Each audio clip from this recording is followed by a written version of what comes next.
A little while ago, I said we would be taking a look over our top list that we've done many times in the past, and this time it is the turn of the top 5 farming classes, but we're doing this ever so slightly differently to normal. We're going to also include some slightly earlier game options, because maybe you don't want to farm for endgame classes, or spend some of your real life money. The top 5 or so classes I've selected won't be listed in an order of literally 1 to 5. This because some are better at defeating low HP mobs, some are better at high HP mobs, some are 2 target, some are single target, and the list kind of goes on. You get the idea, so it's not really proportional, but we'll just kind of put them in one big clump together, and then you can make up your mind if you want to go through farming for any of them. Let's begin though with pay to win. Master of Moglins. I don't actually have Master of Moglins. It costs about $120 if you're lucky. This is widely considered as one of the best farming classes you can get in the game. However, as I don't own it, I didn't really feel comfortable putting it in the top 5 section, so it just goes in its own little pay to win area. Do your own research on this one, I'd say. Have a little look up online at other YouTubers and content creators' videos. However, one I can tell you about is going to be Necronomancer. This is the one I always personally use. It is the 2021 Chronomancer class, and as a result does fall well within the pay to win category and will set you back a reasonable number of ACs if you would like it.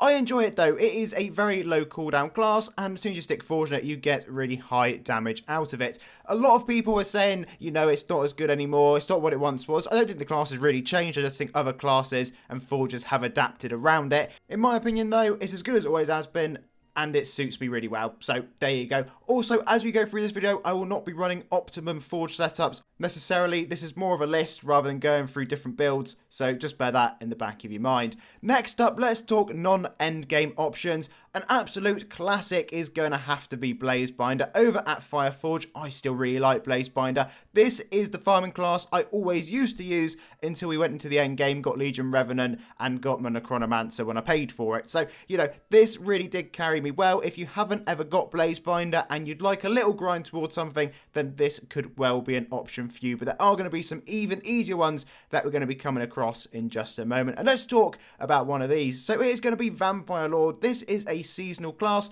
and you can get it over at Join Mogloween. You will have to do a little grind for it, but you can do that over the Mogloween Halloween period, whichever way round you'd like to call it, for 300 Blood Moon tokens. It is going to be a little bit of quest repeating to get the class, but when you get it, you do get a really solid farming class. Whilst we're talking about these seasonal ones, you could potentially consider Frostwall Barbarian. That's an example of a class you can use in more than just a farming scenario, so there is something that could potentially be some food for thought. But personally, Vampire Lord is probably the seasonal farming class that you're going to be looking towards.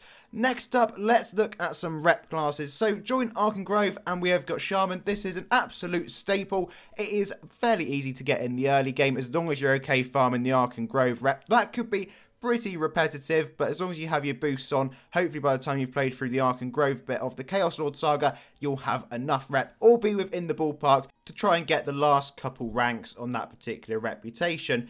I do like Shaman. It's one I've never really personally used very much, so I'm not very good with it, but a lot of people really enjoy it. Next up is going to be Eternal Aversionist. This is at Join 4D Pyramid, another reputation-based class that does target 6 enemies, which is really nice when you come onto the 6 targeters. I've never gone for this one, as you can tell by my rep status, but maybe you could. Next up, join Shadowfall. If you like dailies, this could be one for you. Shadow Scythe General, a really solid farming class option, and also another 6 target farming class. Come along to join Shadowfall, speak to Gravelin, and then you can go along, do the daily quest, and get enough Shadow Shields to be able to obtain the class. This is a really nice, easy one to obtain if you're only someone that can come on for a little bit of time a day and would rather just do dailies. Although, if you're happy to sit in front of a monster for a little bit, you could join over to Lightguard War, defeat Sigurd's Sun Shield, and there is a chance of the Shadow Shields dropping from there, but they're confirmed on the wiki apparently to be around 3%, so that could take you quite a bit of time if your RNG is not in your favour.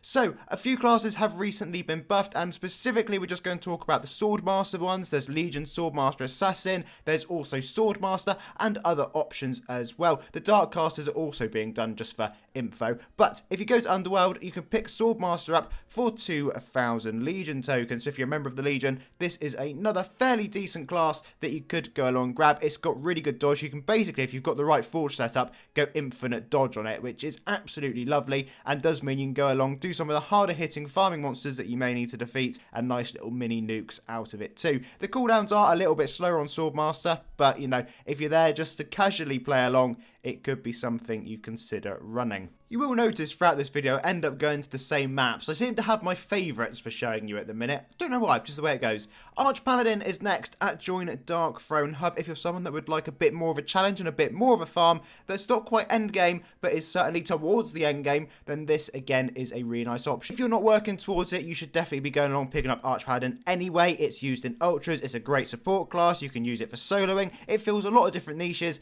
one of the best classes you can get in the game. Okay, top 5 time or so. We're saying also, you'll see why. Let's talk Dragon of Time first. So Dragon of Time, again, it's a class you can use in a few different ways. And farming, you can go along and tap most low HP mobs in one go. It's also got some quite nice mechanics with it. Some people love Dragon of Time and some people don't. I'm more on the don't side, not for any particular reason other than I like classes that are a little bit simpler to use. It's not overly complicated, but you do need to know a couple of different combos for the way you want to run the class. And especially when I'm farming, I'm often just tapping away with my fingers on one monitor and on the other screen I'm watching Netflix or something. Personally, not my farming style, but you do get a Sharp Age badge if you do the farm for it. Here's something you may not have expected. Single target classes, Void High Lord, King's Echo, and Chrono Shadow Slayer. Pretty much anything that deals high DPS solo damage and is top tier soloing classes can be used as long as it's got some sort of range. So I probably wouldn't use Void High Lord ever since they changed its range a few years ago. However, King's Echo is phenomenally good at farming. This really is, especially against high HP mobs, exceptionally good and will outpace many of the top 5 farmers that we're going to show you in this video, just purely because of the high damage numbers you're putting out. Especially if you're solo farming, this will be incredibly beneficial for you. I don't think I'd be using this one for low HP mobs, however, just because I'd be paranoid that I'm missing out on kills every now and again. We mentioned Chrono Shadow Slayer, Chrono Shadow Hunter, whichever way round you prefer it. Same reason as King's Echo, but you will need a bit more brain power this one, just on the basis you need to remember about reloading your weapon, etc., and the way the class plays. Join Tamina Temple is where you can do the farm for the King's Echo class. You can head over to Turk, which is where you can farm for Void High Lord, and then Chrono Shadow Slayer is a chrono, so you've got to pay some real bucks over the Hero Mart map for that one. Next, over at Join Arcana is where you can farm for Arcana Invoker.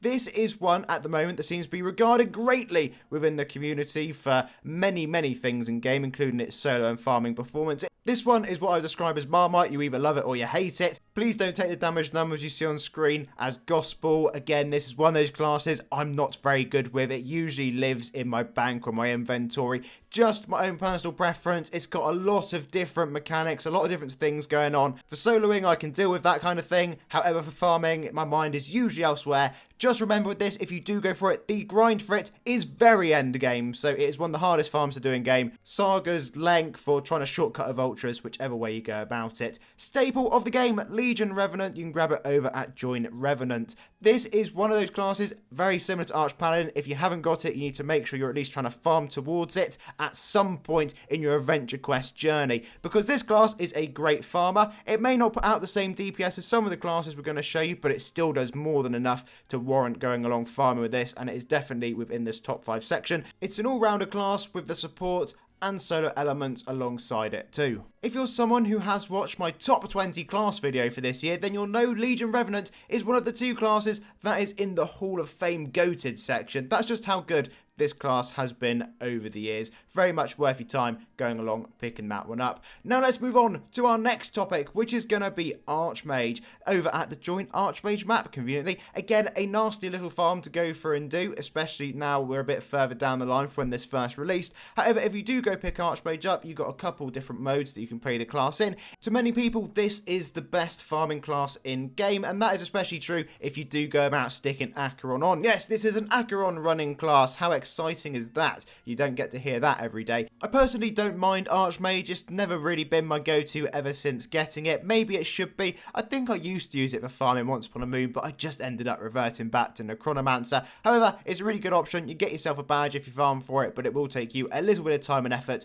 to go through and grab that. That leaves us lastly with Archfiend over at Join Turgaskunima Lottolalim, and if you speak to Oblivion, you can go through farming it. It will require Nulgath Regents, so if you don't like Nulgath farming, then it's probably not the class for you. However, this is a 2-target farming class, but the DPS and cooldown output on this thing is absolutely ridiculous. If I was to sit here and say, because I get this question asked all the time, which farming class should I farm for, and you want one that is really easy to use, really low cooldowns, I think you have to be looking at Archfiend. Ever since it got buffed and the member tag got removed from it, everything changed. You will be able to take on low and high HP mobs with this one, and some challenge fights you can even think about potentially using Archfiend as well. And that, folks, brings us to the end of this particular video. Slightly different format to our usual top list, but we will attack those other categories soon because they are good fun to do. I'm also going to look at more of the farming classes towards the mid-game range, rep ones, etc. We're going to do lots of different videos